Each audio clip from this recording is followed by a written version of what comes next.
Chloe. Hi, Chloe. Hi. Hi, Chloe.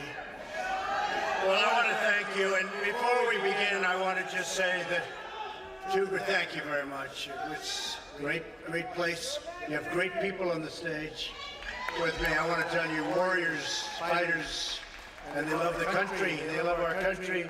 I wanted to start, though, by saying two brave firemen, as you know, died last night in Porterville, and we just want to pay our respects to them. I heard there were two great people with incredible families, and I just want to pay my respects to their families and friends. That's a tough job. We just met some of the firemen backstage. It's a tough and dangerous job, and the country respects that profession very much. We just want you to all know that. They really respect it a lot.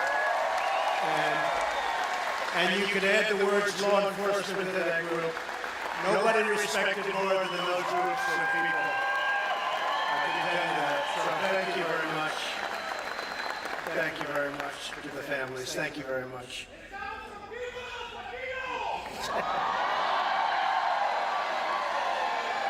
And we're doing well with you. Thank you. We just had a poll that says we're doing very well. Thank you. That's great. Appreciate it. We love you too. And I want to thank Kevin and hello to Bakersfield. I've heard a lot about Bakersfield.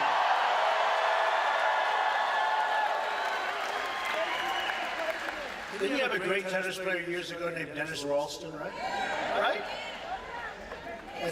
He was a great player. He's really great. Is he still around? I hope, is he? I don't know. Somebody will let me know, but he was a great player. I'm thrilled to be here today as we take historic action on behalf of our incredible farmers and ranchers, growers, and communities throughout the Central Valley and all across the great state of California. What they're doing to your state is a disgrace. After decades of failure and delays in ensuring critical water access for the people of the state, we are determined to finally get your problem solved. The state's not doing anything to help, but hopefully they will eventually come along. Now that they're rationing water for people, they're saying you're going to get, very shortly, I heard the governor saying, you get 50 gallons. 50 gallons sounds okay. People tell me it's like nothing. By the time you do with your showers and your hands and your dishes and everything, 50 gallons is very, very little. Can you imagine a state being rationed when you have millions and millions and millions of gallons being poured out into the Pacific Ocean that you could have, and you can have more water than you knew what to do with it?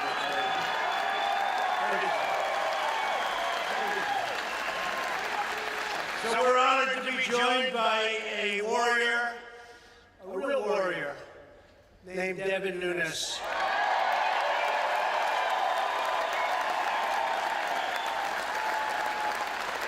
And Elizabeth, thank you, because you have to put up with it, Elizabeth, wherever you may be. But Mrs. Nunes is here, and she's a fantastic woman. But Devin has been from day one, from the day I met him. And, you know, this all started because I was driving up, what was the highway, Devin, that we were driving? 99. Does everyone know 99?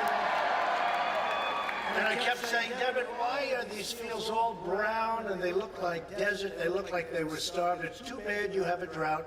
And then I'd see little patches of the most beautiful land I've ever seen. And then I'd go to the next and I'd see acres and acres of brown, really dry, horrible looking stuff. And then I'd see a patch of the most beautiful farmland I've ever seen. I said, what's going on? It's too bad you have a drought. He said, no, we don't have a drought. They won't allow us to have water in the state of California. That's how this all started. Believe it or not, that's how I really got to know Devin Nunes. Then he became a hero because he found out what was going on in government, and he found out about the hoax and the witch hunt and all of the horrible things that have gone on. And we really got on with the fact that I said, boy, that's a beautiful area, but why is everything else barren? And it's because of water. You send millions and millions of gallons out, and we have now given full permission that you don't do that anymore. We have given, and the hard permits were, by the way, the federal permits. The state could do this with a flick of the governor's hand, and we hope that he's going to do it because it makes so much sense. But I want to thank Devin for being an incredible warrior, and likewise, Kevin McCarthy.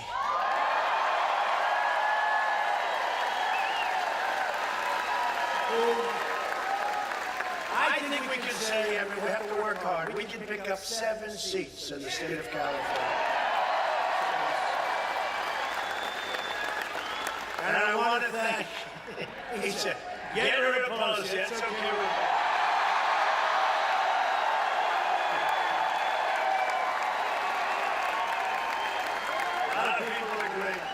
Look what's happened to San Francisco. So sad what's happened when you see a slum where it's a slum. It's worse than a slum. There's no slum like that. What they've done to San Francisco is a crying shame. And it's something that we're going to do something about, because if they don't fix it up, clean it up, take care of the homeless, do what they have to do, but clean up their city, the federal government's going to have to step in. We're going to do it in Los Angeles and San Francisco. And I want to thank Judy, because she has to put up with these long hours that he works. Where is Judy?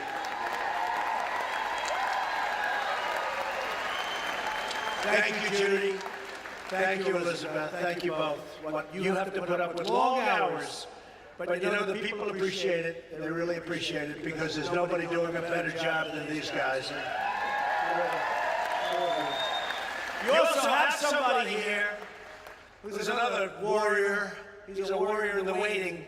He's been successful all his life, and he's running for the 21st Congressional District, David Valadao.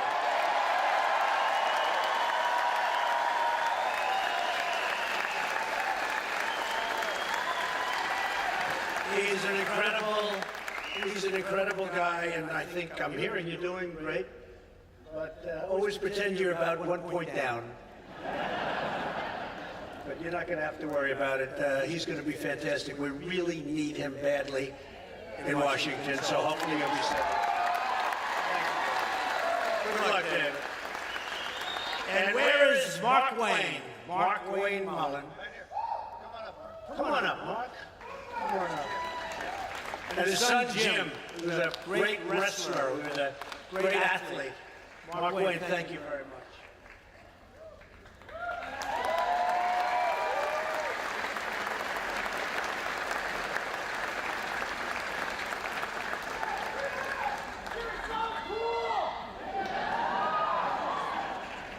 Yeah, the wall is being built. You know, we're up to 122 miles.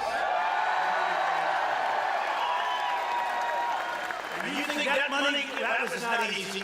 But we got the money, and we're building it, and we won a lot of cases in court. We were sued all the way along the line, and we're up to 122 miles. In a very short time, we'll be over 500 miles. It's already had a tremendous impact. So the wall is moving along. I want to thank you, and Jim, thank you very much. Stay up here, okay? Because I'm going to be signing a very important piece of legislation that is going to give you a lot of water and a lot of dam and a lot of everything, and you'll be able to farm your land. You'll be able to do things that you never thought possible. And it is true, though, I think, Devin, you can say, I really, look, I'll never forget. It's so bad. I said, gee, it's so bad. I never knew the drought was so bad. He looked at me like, what are you talking about? There's no drought. We have so much water, we don't know what to do with it. And this would take care of Los Angeles. It would take care of everything. You'd have more water than you knew what to do. You wouldn't have to be rationing water. And it's just absolutely insane. So hopefully the governor will get his act together and he'll get this done. I also want to thank, we have many, many state and local officials with us, including a lot of the law enforcement, the firemen, men and women, and we appreciate it all very much. Thank you.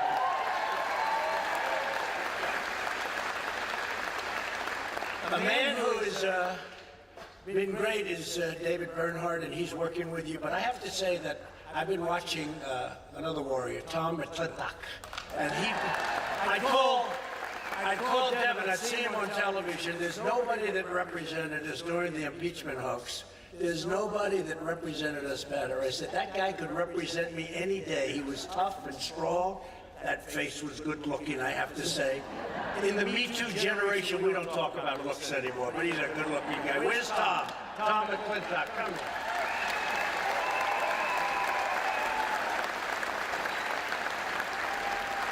He was fantastic.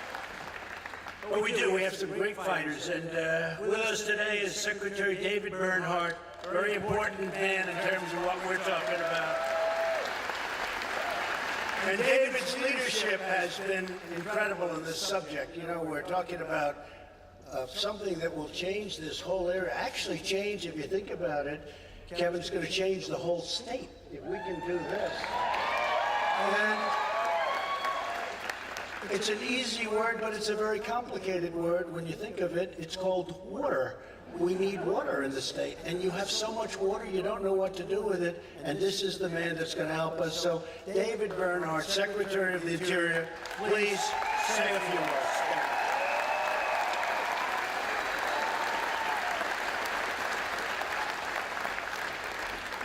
Good afternoon. It should be obvious to everyone in government and to the American people that when President Trump gives clear direction, he expects us to hit our target. And in the fall of 2018, the President directed the Secretaries of Interior and Commerce to address the challenges facing the folks in the Valley and throughout the West related to water operations. And to do that, we assembled a wonderful team, including Commissioner Brenda Berman, first female commissioner of the Bureau of Reclamation, Aurelia Skipwith, the first African-American female director of the Fish and Wildlife Service, and led by Paul Souza, a career SES executive. We have come up with a plan changing our operations to use real-time monitoring, better technology, and provide more efficient utilization of water so it won't be wasted. And that is just the beginning.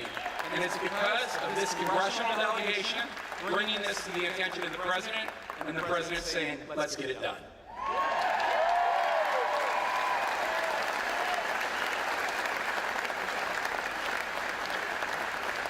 Come on up, David. Come on up. You're going to be a congressman soon, so let's get him up here. Come on, David. Thank you very much. So as a candidate for president, I promised to help solve the water crisis that was crippling our farmers due to the chronic mismanagement and misguided policies. And that's what it is, misguided policies and management.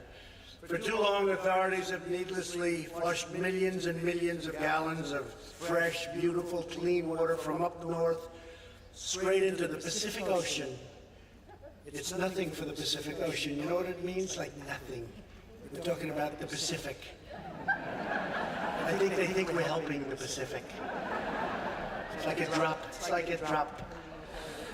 But it can help us to a level that nobody can believe. On the basis of old science, obsolete studies, and overbearing regulations that had not been updated in many, many years, and sometimes for decades.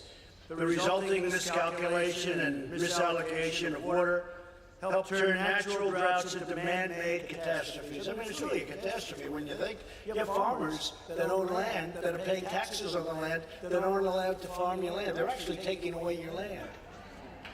When you think about it. And that's the state, because the federal government, we've done our part. That was supposed to be the hard part. We got it done fast. Commerce worked fantastically with you, David. I know that, right? We got it done fast. To confront this problem, in 2018, I ordered the administration to update the outdated scientific research and biological opinions that help to determine water allocation right here in the state of California. In other words, how much water is available for agricultural producers, communities, for all of the people that live in your great state. Well, a lot of people speak badly of your state. I love your state. I understand your state. You have the potential like no place else, but you need the right government. You need the right government. You need the right government. You know, I was explaining on the way in, cars. You could build a car for $3,500 less. It would take a tiny bit more, just a glass of fuel more. But that will take many cars off the road because people would be able to buy many cars that are obsolete, that are what they call gas guzzlers. The new car would be safer because it would not be made out of paper mache, because it would be allowed to be a little bit heavier. it would be a little stronger, it would be safer, it would cost you $3,500 less, and because of your rules and regulations in California, we'll end up in a court case with you, Governor. It's so crazy. We're already in a court case over a train,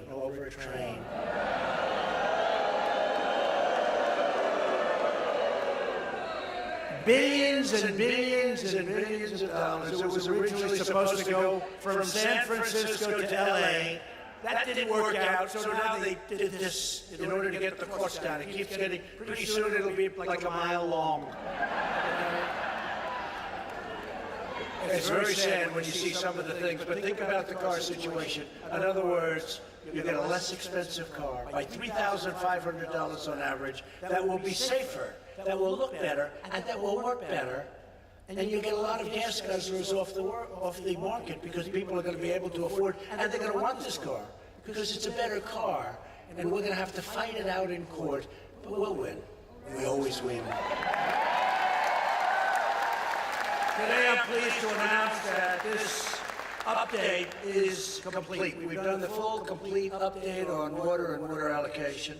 A major obstacle to providing more water for the region's farmers has now been totally eliminated by the federal government. I mean, the federal government is very tough to deal with. We got it done very quickly, and at the request of Devin and Kevin, and it works out well, Devin and Kevin. But they're very similar people. They're tough, thank you. But we got it done, and we got it done fast. And you also worked with some of the other congressmen and women. We had a lot of help from a lot of the women that worked with us, and I'll tell you, we're very proud of the job we did. Now we can do it very quickly if we can get the state to move. And you can take away the water allocation for people, the 50-gallon going down to 42, 43-gallon, throw it out the window. You don't have to worry about it anymore. What a difference. Going forward, we'll use the latest science and most advanced technology to monitor and adjust water distribution in real time, ensuring that the environment remains protected while directing as much water as possible, which will be a magnificent amount, a massive amount of water for the use of California farmers and ranchers and all of these communities that are suffering from a lack of water. You can't water your grass. We don't have the water. And yet you look and you see the millions and millions of gallons being just wasted and poured into the great ocean. We want to make sure that you get the water that you really are paying for by being citizens and paying taxes and all of the things that you do. You deserve water, and you have the water. There are communities that don't have water. You have the water. This is an easy one. Here with us today is Jenny Holterman, a fourth-generation almond farmer from right here in Kern County. Jenny, please come up and say a few words. Jenny? Please come on up, Jenny.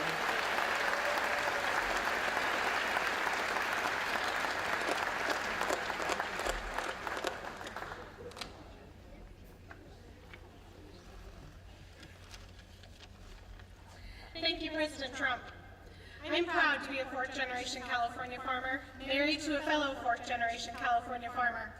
I was raised by strong parents who showed me the farming lifestyle, taught me the importance of conserving our resources and the necessity of water to grow our food. Today, it is not uncommon to find 3 generations on our family farm daily. However, because of the uncertainty of water deliveries, I'm worried that we may not have a family farm to pass down to my children, my niece or nephew. As an almond farmer, we can't just fallow acres in years with less water. Orchards require consistent irrigation, and without a reliable water supply, hundreds of thousands of acres of farmland could be taken out of production of California's Central Valley. Families like mine could be forced to abandon orchards or sell a family farm. We are an industry of families, and we do not farm the same way that generations before us did. Using new science and technology, almond farmers today use 33% less water than they did 20 years ago. Our water infrastructure should be handled the same way, using updated science and new infrastructure to keep water flowing to families and family farms across our state. I want to thank our President for cutting regulations and supporting the American farmer.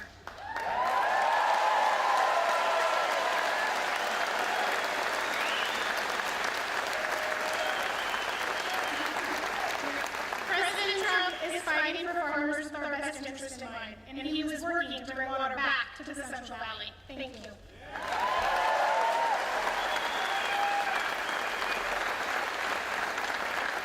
Thank you, Jenny. And you know, Jenny reminded me of something. So, as you know, for businesses, small businesses, and farms, and some small farms, most all small farms, we got rid of the estate tax, or the death tax, as they call it. So now, we're all signed, we're all done, part of our tax cuts. So now, if you love your children, and there are some people that don't, and if you don't love your children, this doesn't matter so much. Don't listen. But if you love your children, it's nice that they don't have to mortgage the farm, is the expression. You know the words mortgage. They're going to mortgage the farm, and then they're going to lose the farm. So if you love your children, you have no estate tax to pay, you have no death tax to pay. So you can look down at your children and say they're doing a nice job or they're doing a lousy job, but at least they won't be having to go out to the banks and mortgage the farm. Very well-known term, because it never worked out too well. So you have no more estate tax to pay on your farm. Whatever you live. That's a big point. Doesn't pertain to water, but probably it does, right? Because the farm's going to be a lot more valuable if we can pull this off. A lot more valuable, and if we do, it's because of the people right here. Also joining us is Matt Fisher, a local citrus farmer. Matt, please come up. Matt.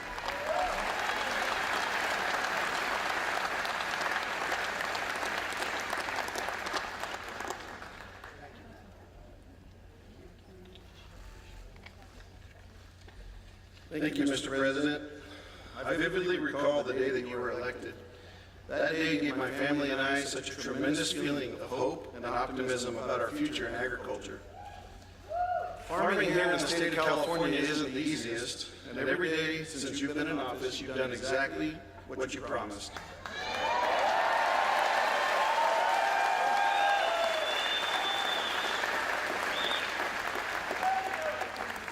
You came to California and sought to understand our water issues. You listened to the right people, put a plan in place, selected the right people, assigned a deadline, and got it done.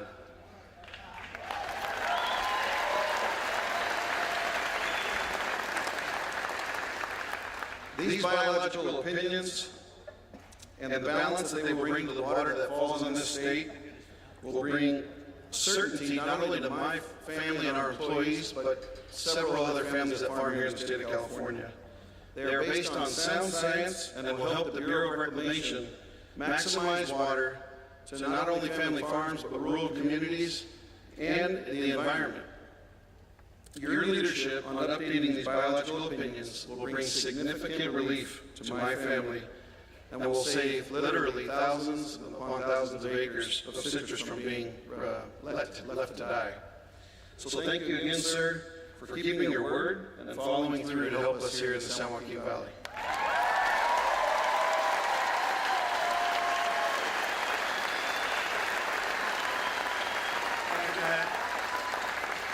And you have to know that this meeting, Kevin was just saying, was set up long before Devin and Kevin set it up, long before we heard that Mini Mike hates the farmer. Long before we learned about his hatred of the farmer, disrespect of the farmer. So I don't know. I don't think he's going to be the candidate anyway, to be honest with you. I'll have to start working on a crazy Bernie pretty soon. It was set up a long time before that. We just found this out about 2 days ago. On top of regulatory failures, California has not built any major water storage infrastructure since 1979, even as the state's population has increased by nearly 70%. Think of that. In the past decade, the cost of water increased by 127% in San Francisco alone, and over 70% in Los Angeles. And you can't even get it. Hundreds of thousands of acres of once beautiful green farmland became bone dry. In our reforms, and what we've done is, in place of 1 year ago, actually, we estimated that our farmers would have received enough water to support up to 850,000 additional acres of crops. Think of that. That's a lot of acres, and over 130,000 minimum, over 130,000 jobs. With today's actions, we will help bring farmland back to life. All of the land that I talked about before will be green and beautiful. You know, they say that this part of the world has among the best land in the world to farm. I've heard it from a lot of people. And it's a massive amount, we don't talk, it's a massive amount of money, but it's got, and you see that in those little patches. You say, wow, but it needs water. Larry Starr is another farmer who will benefit by today's actions. Larry, please come up and share with us your story. Please, Larry.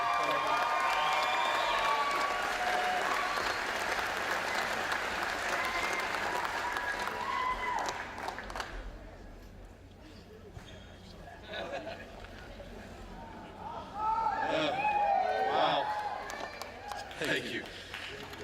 What a great honor this is to have you in our home, Mr. President.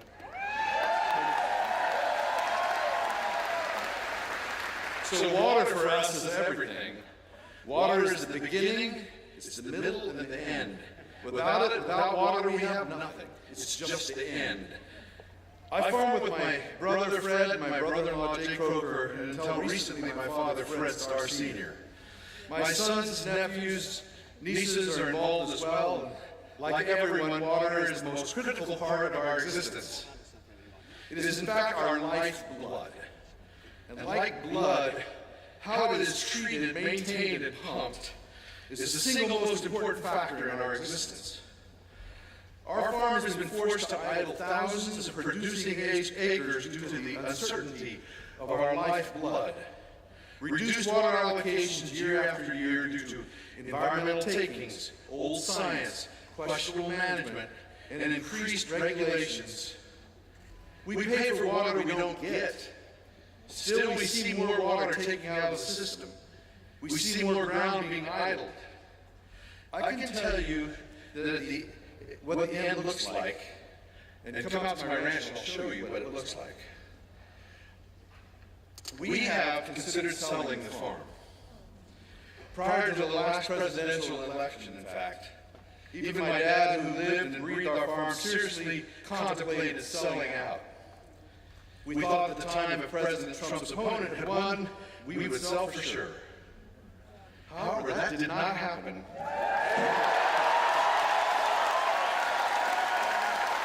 And you were elected, Mr. President. And after that, if we even mentioned selling, my dad would go ballistic. He would say, "Not now." He said President Trump is going to get things done. He said he's our hope.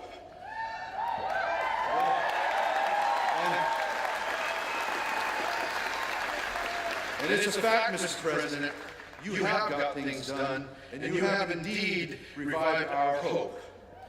I heard you saying to Larry 4 years ago, the California water situation is ridiculous, and you said there will be water, there will be plenty of it, we can turn it around.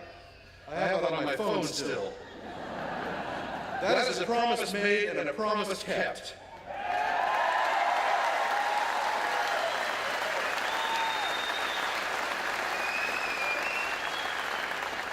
I know that we have had water warriors fighting for us for a long time, working hard for us, fighting for these new regulations that are based on best science, using real-time conditions in the Delta, maximizing Delta water exports while protecting threatened or endangered species in the Delta and protecting the environment. That is a win-win, right?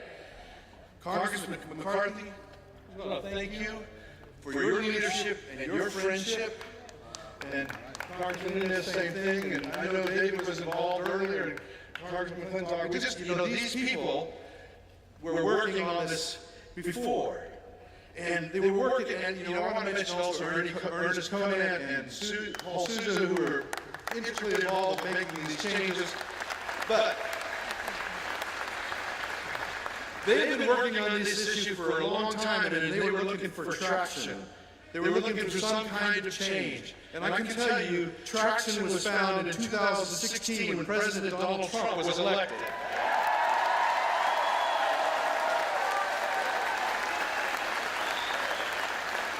people have said to me, no, he's not why. It's timing. It's dumb luck. It's blah, blah, blah, blah. Yeah.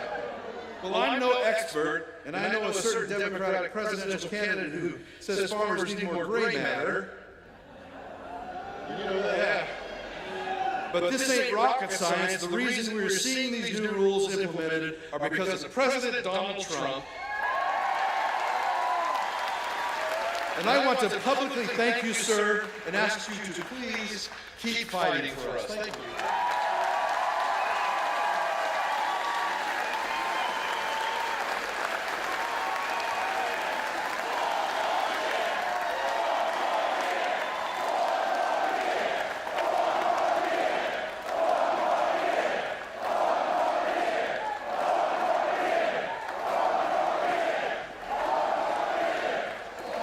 Thank you, Larry. You're going to be running for politics one of these days.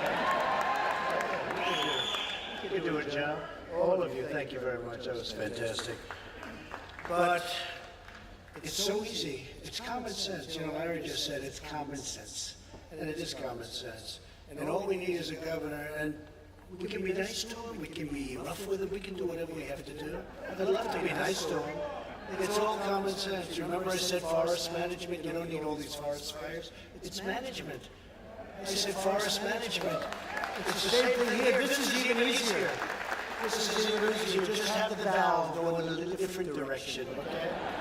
This was easy. I can't imagine why they wouldn't do it. Someday you'll explain to me politically why that's good, that you're rationing water when you have so much water.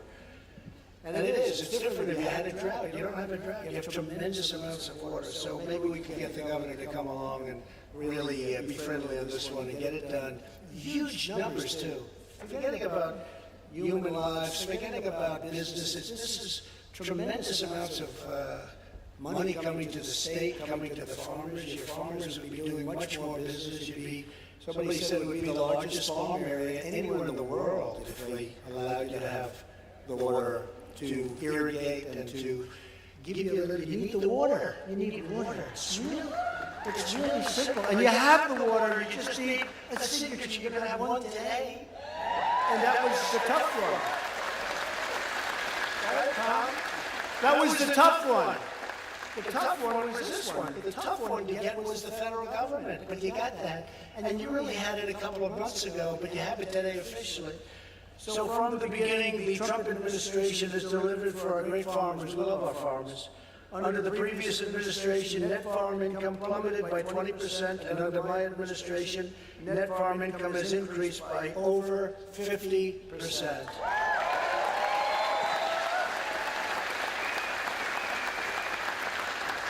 And we've secured the historic trade deals, including the new trade deal with China. They're going to buy $50 billion worth of your product. I don't know if you're going to be able to make it. The most they ever bought, remember, the most they ever bought was $16 billion. Now they're going to buy $50 billion. You know, they agreed to 20. And on closing, I was saying hello. I said, where are you with the farmers? So we're at $20 billion. That's more than they ever bought. The most was $16 million 2 years ago. So I got them up to 20. I said, make it 50. They said, what? I said, make it 50. You got 1.5 million people, 50 is peanuts. Make it 50 billion. Would you do me a favor, make it 50 billion? They agreed to do it. It wasn't that easy, but they agreed to do it.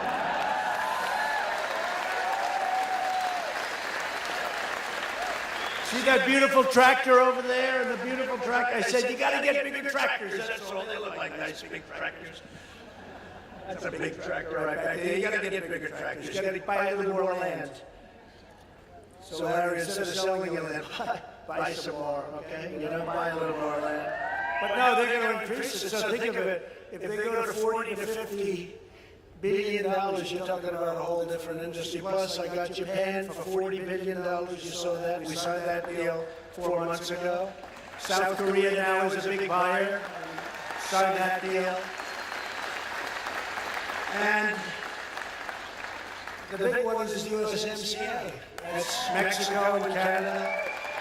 And now you're going to be treated with respect. You were treated pretty badly. You had tremendous tariffs going in. As example, on dairy products, you had a 287% tariff going into Canada. but we took care of it. We virtually eliminated all of the taxes and all of the problems that the farmers were having, and I'm very proud to do it. Very special people. And when I was negotiating the farm deal, I told this to Kevin. You know, some people complain, not the farmer. They were going up, fake news, CNN was putting microphones in your face and saying, this is terrible. Because China, you know, they great negotiators, they pulled way back. And the farmers, I tell you, I didn't hear a negative. They said, look, it's very tough, but somebody had to do this. This has been going on for 17, 18 years, really much longer than that, but it's been going on at least for 18 years. The farmer's been hurt, somebody had to do it. The president's fighting for us, and we're going through a rough patch. But what I did is I solved the patch by getting. We got you 16 billion dollars, and then we got you 12 billion from the year before. We took it out of the tariffs that we imposed. People don't say it. They never like to say it, the fake news. But you were hurt the first year by 12 billion. Well, we were taking in tens of billions of dollars in tariff. We didn't get 10 cents forever from China. Now they're paying us 25% or $250 billion, and then more after that. So what I did is I took out the 12 billion, we gave it to the farmer. Then I took out the next year, I said to Sonny Perdue, great Secretary of Agriculture, I said, Sonny, how much this year? 16. I said, 16 million. They stopped buying. I gave you 16 million out of the tariffs. We had billions and billions left over. And China came and they signed a wonderful agreement. So we're very happy about it. But the farmers didn't even want this money. The farmers said to me, we had 36 farmers in the White House, and they said very simply, we don't want this money. We just want a level playing field. I got you better than a level playing field, okay? Better. And one of the biggest things I did, I said, I'm going to get killed on this one. We terminated the Orders of the United States rule, which is basically they were taking your property away from you. Think of that. They called it the Clean Orders of the United States. I said, how do you sign that? How do you do that? But other than the title, it was a disaster for builders and farmers and everybody. And I remember when I signed it, I had a lot of people, a lot of farmers and construction workers and a lot of people behind me. And these are people that didn't cry when they were babies. They would never cried in their life. And they were crying. A lot of them were crying. Because I gave them their land back. I gave them their rights back. They took away their rights. If you had a puddle in the middle of your farm, they said it was a lake, it was a river, it was a... I mean, they virtually said it was an ocean, right? You had no right, you couldn't get anywhere near it. It was crazy. So we gave it back. Federal bureaucrats would no longer micromanage every ditch, stock tag, puddle, and pond on your land. From now on, it's your land. It's not their land. You're going to do what you want. Terrible. It was terrible. Other than the title, it was a terrible thing. Since I took office, as the Department of Agriculture committed in investing over $6.1 billion to rebuild. Think of that, $6.1 billion to rebuild and improve the rural water infrastructure. And last month, I took decisive action to slash regulatory approval times for critical infrastructure, including water projects. We have many water projects going on right now that would have never happened under the previous administration, or if Crooked Hillary won, which fortunately she did. Our proposal will limit the process to 2 years. Already my administration is making every effort to finish the review process for the Friant-Kern Canal in less than 1 year. Less than 1 year. We have it done in less than a year. Right, David? And just to finish up, America is a nation built by farmers who work hard to provide their families, support their neighbors, and draw out God's abundance from the earth. You pour out your sweat and soul. You pour out your heart. You really do. You're incredible people. You work so hard, and you're smart as hell. Because to make it in your business, you have to be smart. Your communities, your country, we appreciate it so much. And that's why I'm here today, and why I will always keep fighting for the American farmer and rancher, the people in this room. We're going to fight for you, and we're going to win. And we're going to get you your water and put a lot of pressure on your governor. And frankly, if he doesn't do it, you're going to get a new governor. Because who could conceivably...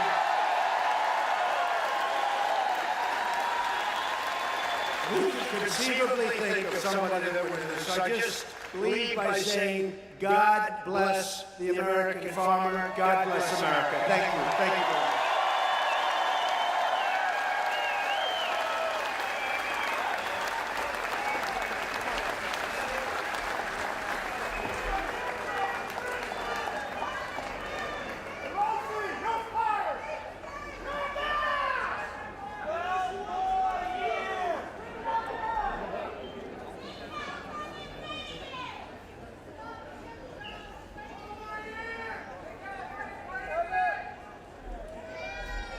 It's a big step.